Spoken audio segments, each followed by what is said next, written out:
জিলহাজ এমন একটা মাস, বলেন তো সময় সৃষ্টি করেছেন কে? দিন, রাত, সূর্য ওঠান কে, নামান কে? সুবহানাল্লাহ। আল্লাহ রাব্বুল আলামিন, যে আল্লাহ রাব্বুল আলামিন দিন রাত সব কিছু সৃষ্টি করেছেন, সে আল্লাহ রাব্বুল আলামিন কি বলছেন একটু খেয়াল করেন। আল্লাহ রাব্বুল আলামিন বলছেন ওয়াল ফাজর ওয়া লায়ালিন আশর, শপথ ফজরের, শপথ 10 রাত্রের। সুবহানাল্লাহ বলেন। ইবনে কাসির রাহিমাহুল্লাহ তিনি বলছেন যে আল্লাহ রাব্বুল আলামিন এই যে 10 রাত দ্বারা মূলত জিলহজ্জের, এই যে কালকে থেকে বা আজকে থেকে যেটা শুরু হবে, এখান থেকে শুরু করে কোরবানি পর্যন্ত যে 10 রাত 10 দিনকে বুঝিয়েছেন, এই দিনকে আল্লাহ রাব্বুল আলামিন মিন করেছেন, উদ্দেশ্য করেছেন। জোরে সোরে একবার বলেন সুবহানাল্লাহ।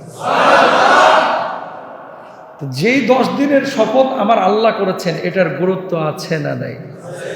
কম না বেশি? খুব বেশি না অনেক বেশি? আল্লাহু আকবার। 10 রাত্রের শপথ কে করেছেন? স্বয়ং। সে রাত শুরু হচ্ছে হয় আজকে থেকে অথবা কালকে থেকে। প্রিয় ভাইরা আমার, আল্লাহ রাব্বুল আলামিন এই জন্য বললেন ওয়াল ফাজরি ওয়া লায়ালিন আশর, শপথ ফজরের, শপথ 10 রাত্রের। জিলহজ্জের 10 রাত 10 দিন যা আল্লাহ রাব্বুল আলামিন তৈরি করেছেন। কোন মুফাসসির মুহাদ্দিস বলে থাকেন রাব্বুল আলামিন রমজান মাসে রোজাকে ফরজ করে রমজানের মধ্যে যে গুরুত্ব যে ফজিলত আল্লাহ রাব্বুল আলামিন আমাদের জন্য রেখেছেন, রমজানের পরে বাকি 11টি মাসের মধ্যে আল্লাহ রাব্বুল আলামিন সবচাইতে বেশি ফজিলত, সবচাইতে বেশি গুরুত্ব দিয়েছেন জিলহজ্জের প্রথম 10 দিনকে। জোরে বলেন সুবহানাল্লাহ। মানে রমজানের পরে সবচাইতে বেশি গুরুত্ব হচ্ছে এই 10 দিনের। ও কলিজার টুকরা ভাইরা আমার, কি করবেন না। আল্লাহর হাবিব বিশ্বনবী সাল্লাল্লাহু আলাইহি ওয়াসাল্লাম বলছেন মা মিন আইয়ামিল আমালু সালিহু ফীহিন্না হাব্বু ইলাল্লাহি মিন হাযিহিল আইয়ামিল আশর। জোরে বলেন আল্লাহু আকবার। সারা বছরে এমন কোনো দিন নাই যাতে নেক আমল আল্লাহর কাছে এই 10 দিনের চাইতে সবচাইতে বেশি প্রিয়। জোরে বলেন আল্লাহু আকবার। বুখারীর হাদিস, কিসের?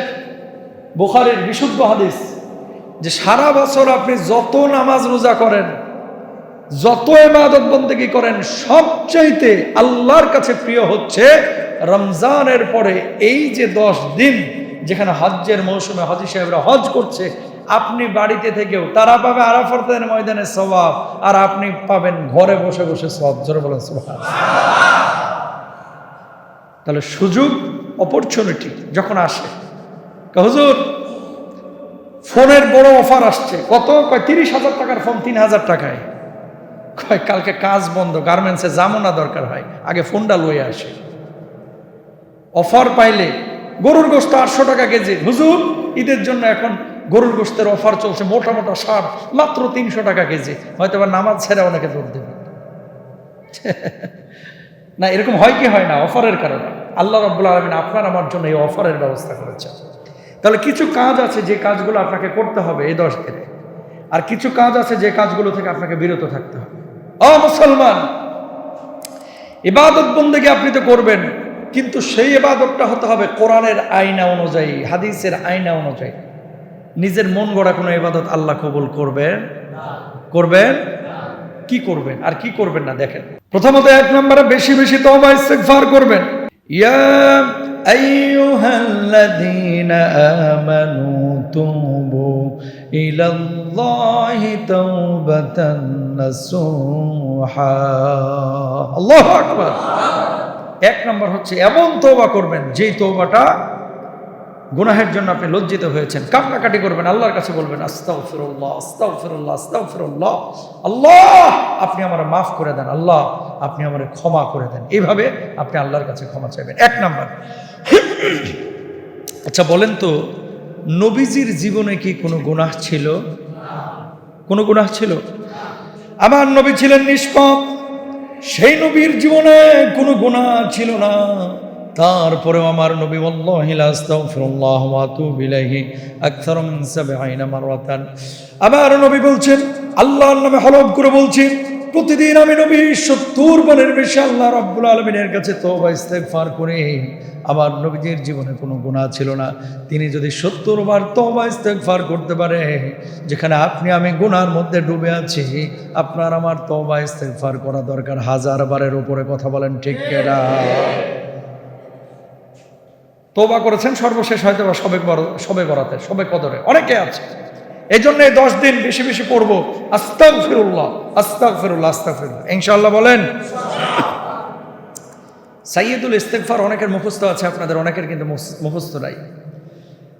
আল্লাহুম্মা আনতা রাব্বি লা ইলাহা ইল্লা আনতা খালাকতানি ওয়া আনা আবদুক ওয়া আনা আলা আহদিকা ওয়া আহদিকা মাসতাতাতু ওয়া আউযু বিকা মিন শাররি মা সানাতু ওয়া আবুউ লাকা বিনি'মাতিকা আলাইয়া ওয়া আবুউ বিযামবি ফাগফিরলি ফাইন্নাহু লা ইয়াগফিরুয যুনুবা ইল্লা আনতা। জোরে বলেন আল্লাহু আকবার।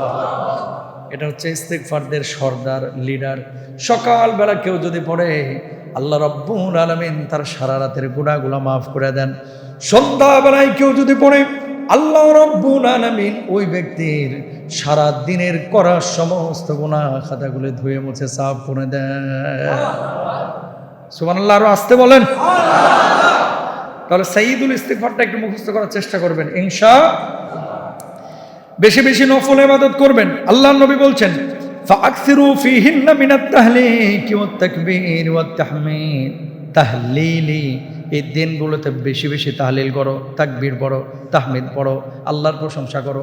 কি কি বলবেন? বলেন আলহামদুলিল্লাহ, সুবহানাল্লাহ, আল্লাহু আকবার, লা ইলাহা ইল্লাল্লাহ, ওয়াহদাহু লা শারীকা লাহ। এটা পড়তে কি টাকা খরচ হয় ভাই? চার্জ খরচ হয়? কেউ কি কাজ কাম বন্ধ রাখতে হয়? মসজিদে আসতে হয়? মাঠে ঘাটে পথে সব জায়গায় পড়া যায়। কথা বলেন ঠিক কিনা? তো যখনই সুযোগ পাবেন এটা বেশি বেশি পড়বেন ইনশাআল্লাহ। এরপরে বলবেন আল্লাহু আকবার, আল্লাহু আকবার, লা ইলাহা ইল্লাল্লাহ, আল্লাহু আকবার, আল্লাহু আকবার, ওয়ালিল্লাহিল হামদ। 9 জিলহজ থেকে নিয়ে 13 জিলহজ ফজর পর্যন্ত, মানে 13 জিলহজ আসর পর্যন্ত, 9 জিলহজ ফজর থেকে নিয়ে 13 জিলহজ আসর পর্যন্ত আপনারা প্রত্যেক নামাজের পরে এটা পড়বেন ইনশাআল্লাহ। ইনশাআল্লাহ বলেন। এরপরে রোজা আছে, রোজা, আরাফার রোজা। নবীজি বলছেন, আমি কিন্তু সংক্ষেপে বলছি কারণ বিশাল আলোচনা, তো কিছু খোরাক তো আপনাদের দিতে হবে, এই এত দূর থেকে আসি, এজন্য একটু দ্রুত বলতেছি। এগুলো অনেক আলোচনা, নাহলে কি হবে, সময় শেষ হয়ে যাবে। এরপর আল্লাহর নবী কি বলছেন, শুধু আপনারা পয়েন্টগুলো মনে রাখবেন যে কি করতে হবে, হুজুর কোনগুলো করতে বলতেছে, এগুলো খালি মাথায় গেঁথে নেবেন ইনশাআল্লাহ বলেন। এরপরে নবীজি বলছেন, সিয়ামু ইয়াউমু আরাফা আহতাসিবু আলাল্লাহি আন ইউকাফিরা সানাতাল্লাতী ক্বাবলাহু ওয়াস সানাতাল্লাতী বাদা। আরাফার দিনে কোনো ব্যক্তি যদি রোজা রাখে, আল্লাহ রাব্বুল আলামিন তার পূর্বের 1 বছরের গুনাহ মাফ করেন আর পরের 1 বছরের গুনাহ খাতাগুলি মাফ করে দেন। গত বছর যা গুনাহ করেছেন এর তো মাফি, সামনে 1 বছর যা গুনাহ করবেন এটাও। এখন আপনি বলবেন যে হুজুর ভালো একটা পয়েন্ট শিখিয়ে দিলেন, এর চাইতে ভালো আমল তো আর নাই, সামনে বছরের গুনাহ মাফ, তাহলে তো এটা রাখাই দরকার না। এই নিয়তে যদি রাখেন, আল্লাহ গুনাহ তো 1 বছর করবো, এজন্যই রোজাটা রাখতেছি, সওয়াব কিন্তু পাবেন না, সওয়াব পাবেন না। এজন্য গুনাহমুক্ত ভাবে রোজাটা রাখার চেষ্টা করতে হবে। হাজী সাহেবরা যেদিন আরাফার ময়দানে অবস্থান করছে, এদেশে যেদিন 9 জিলহজ ইনশাআল্লাহ, সেই দিন ধরেন 8 জিলহজ 9 জিলহজ আপনারা রোজা রাখার চেষ্টা করবেন ইনশাআল্লাহ। আল্লাহ কবুল করুক, জোরে বলেন আমিন। এরপরে গুরুত্বপূর্ণ আমল আসছে কোরবানি। ফাসাল্লি লিরাব্বিকা ওয়ানহার। কোরবানি করতে হবে। কোরবানি কার জন্য? আরো জোরে, ইন্না সালাতি ওয়া নুসুকি ওয়া মাহইয়ায়া ওয়া মামাতি লিল্লাহি রাব্বিল আলামিন।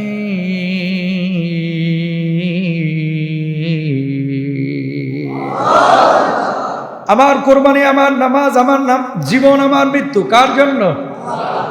কোরবানি যখন আল্লাহ রাব্বুল আলামিনের জন্য হবে, লা ইয়ানালাল্লাহু লুহুমুহা ওয়ালা দিমাউহা ওয়ালাকিন ইয়ানালুহুত তাকওয়া মিনকুম। অন্য হাদিসের মধ্যে নবীজি বলছেন, লিকুল্লি শানিন হাসানা। বান্দা যখন আল্লাহ রাব্বুল আলামিনকে খুশি করার জন্য আমার আল্লাহ রাব্বুল আলামিনকে রাজি করার জন্য পশু যখন কোরবানি করবে, গলায় ছুরি চালানোর সঙ্গে সঙ্গে ওই পশুর গলা থেকে রক্ত ফিনকি মেরে মাটি স্পর্শ করার পূর্বে আমি আল্লাহ রাব্বুল আলামিন ওই কোরবানিদাতার জীবনের গুনাহ খাতাগুলি মাফ করে দেবে। সুবহানাল্লাহ।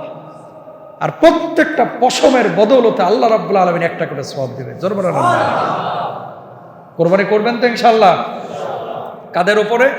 3.5 থেকে 4.5 লক্ষ, 5 লক্ষ, 5.5 লক্ষ টাকা যাদের আছে। আর যদি ন্যূনতম নেশাব হয়, রৌপ্যের দাম তো উঠানামা করে, তাহলে যাদের কাছে 1 লাখ, 1.5 লাখ, 2 লাখ এরকম টাকা আছে, কয়দিন? 3 দিন। ভুল বুঝেন না আবার।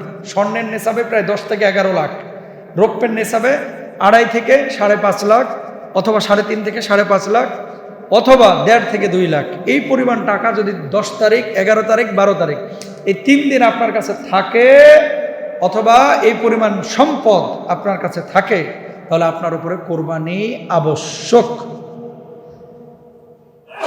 এই বাংলাদেশে অনেক মেয়েদের উপরে কোরবানি আবশ্যক, এরা কোরবানি দেয় না। আমার স্বামী তো দিচ্ছেই, আমি কেন দিব? নেশাব যার উপরে তাকে কোরবানি দিতে হবে। আপনার ছেলে যদি জব করে, ছেলে যদি ইনকাম করে, ছেলেকেও দিতে হবে। বাপ যদি ইনকাম করে, বাপকেও দিতে হবে। বউ যদি ইনকাম করে, মালিক হয়, স্বর্ণ গহনা থাকে, এই অন্যান্য সম্পদ থাকে, তাকেও কিন্তু দেওয়া লাগবে ইনশাল্লাহ। বলেন। এবার দেখেন কোরবানির জন্য আল্লাহ রাব্বুল আলামিন বলে দিলেন, নবীজিও বললেন কোরবানি দিতে, মান ওয়াজাদা সাআতান ফালাম ইযহি ফালা ইয়াকরাবান্না মুসাল্লানা। কেউ যদি সামর্থ্য রাখে কোরবানি দেওয়ার, আর যদি কোরবানি না দেয়, ওই ব্যক্তি যেন আমার ঈদগাহের ধারে কাছেও না আসে। জোরে বলেন নাউযুবিল্লাহ। সামর্থ্য থাকা সত্ত্বেও যারা কোরবানি দেন না, এখন বলবেন যে হুজুর আমি ঋণগ্রস্ত, আগে ঋণ পরিশোধ করবো না আগে কোরবানি দেবো? আগে ফরজ হচ্ছে ঋণ পরিশোধ করেন। আগে কি পরিশোধ করবেন? ঋণ। অনেক ভাইয়েরা আছেন যারা ধরেন ব্যাংক থেকে লোন নিয়েছেন 50 কোটি, তাদের বিষয় আলাদা। আপনি লোন নিয়েছেন 20,000 টাকা, আগে 20,000 শোধ করেন। 50 কোটি তো আর একদিনে শোধ করে না, এটা তো কিস্তি দেয় প্রতি মাসে।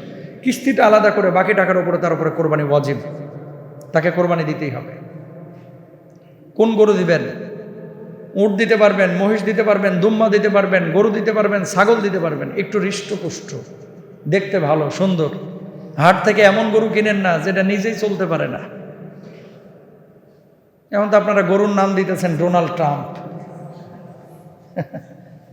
আছে না? আবার কালকে দেখলাম আরেকটা গরুর নাম দিছে নেতানিয়াহু।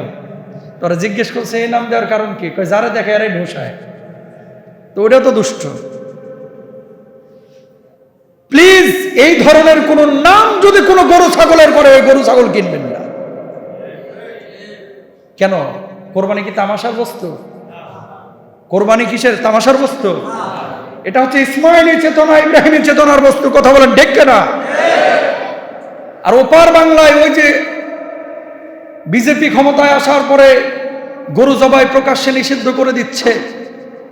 কোরবানি নিষিদ্ধ করে নাই, এটাও আবার বলছে যে ধর্মীয় স্বাধীনতা যাদের, আমরা তো দিচ্ছি, কিন্তু নির্দিষ্ট জায়গায় কোরবানি দিতে হবে। 12 লক্ষ মেট্রিক টন গোশত তারা বিদেশে সাপ্লাই করে, ওখানে মায়া জন্মায় না মায়ের প্রতি। আর কোরবানির সময় আসলে এখন মায়া উথলায় উঠে। কথা বলেন ঠিক কিনা? বাংলাদেশেও কিন্তু এরকম লোক আছে, নিজে বার্গার খায় গরুর গোশতের, বিফ বার্গার আছে না, চিকেন বার্গার। এদিকে বিফ খাচ্ছে, ওদিকে চিকেন খাচ্ছে, আর কোরবানির সময় কি কান্না! আহা, হুজুররা সব জবাই করে সাফ করে হালাইলো, তো বার্গারে খাইলি কি? বিফটার মানে কি? বিফ কি তোর বাপ? কথা বলেন না কেন? চিকেন কি তোর মা? আলগা ফিরিতি দেখানোর দরকার নাই।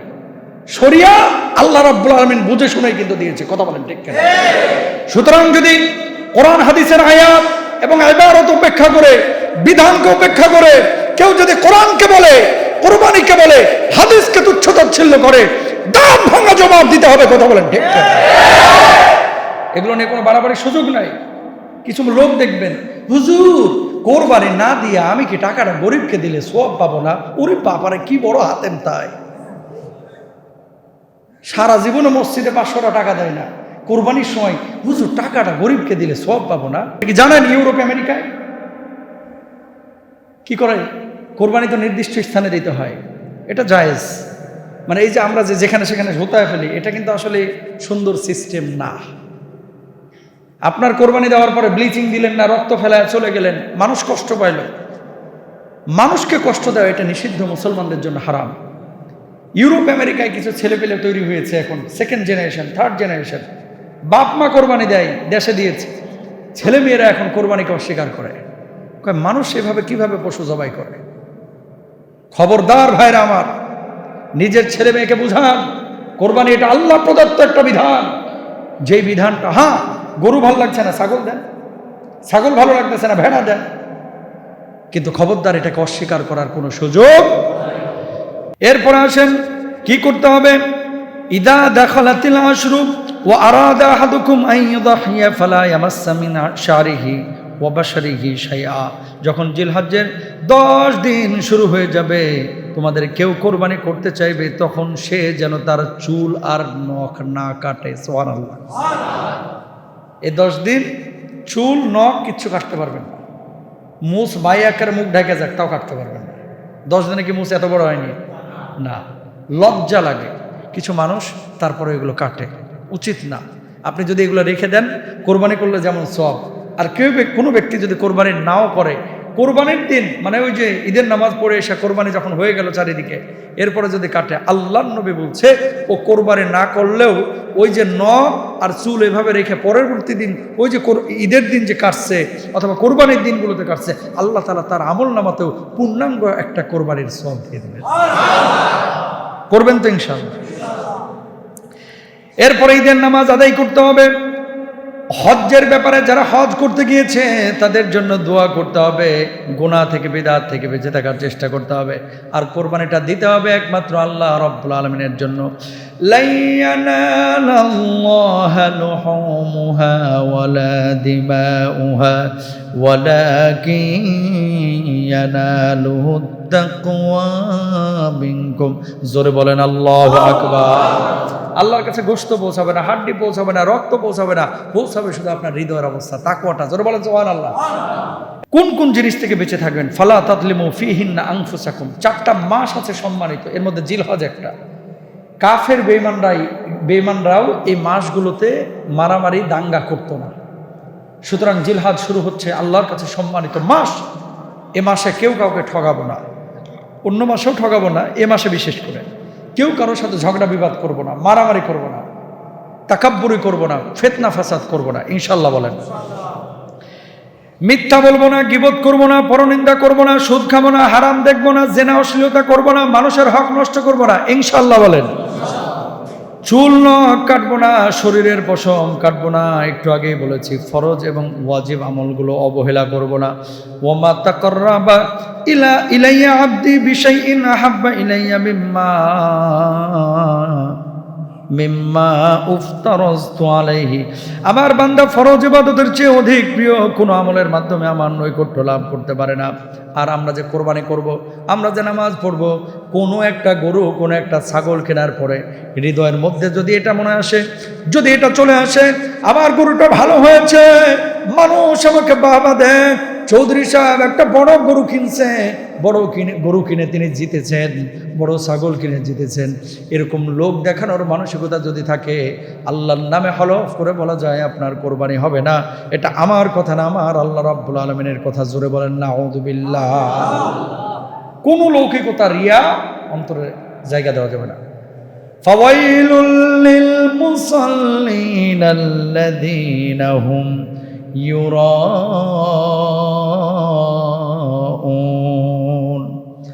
এই যে মানুষগুলো নামাজের ব্যাপারে উদাসীন, আল্লাযীনা হুম আন সালাতিহিম সাহুন আল্লাযীনা হুম ইউরাউন, যারা লোক দেখানোর জন্য নামাজ পড়ে, আল্লাহ রাব্বুল আলামিন তাদের নামাজ কবুল করেন না। এদেরকে ধিক জানানো হয়েছে। ঠিক তদ্রূপভাবে কোরবানি এরকমই। এরপরে কোরবানির পশু কিনতে গিয়ে আপনারা অপচয় করবেন না, বিলাসিতা করবেন না। ওয়ালা তুসরিফু ইন্নাহু লা ইউহিব্বুল মুসরিফিন।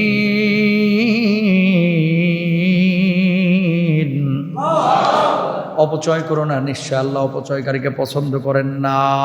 ফাসাদ তৈরিকারী, যারা ফাসাদ তৈরি করে তাদেরকে আল্লাহ পছন্দ করেন না। আপনার 2 লক্ষ টাকার 3 লক্ষ টাকার গরু হইলেই কিন্তু কোরবানি হয়ে যেত। এখন আপনি 12 লক্ষ 14 লক্ষ টাকা দিয়ে কোরবানি করছেন।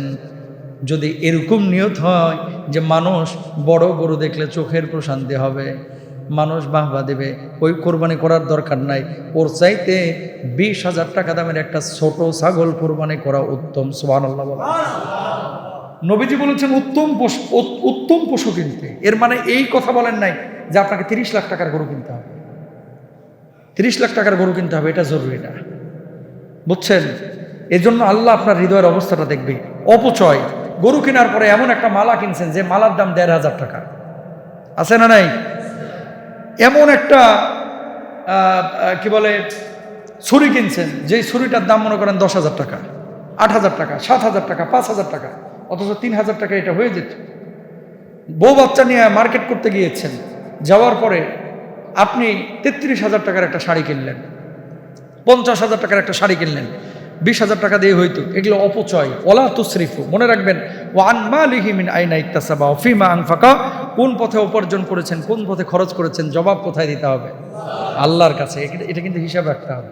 টাকা পয়সার মালিক আপনি মনে করছেন সব আপনি, না, এ টাকা দিয়েছেন আমাকে যিনি, তিনি কে? আল্লাহ।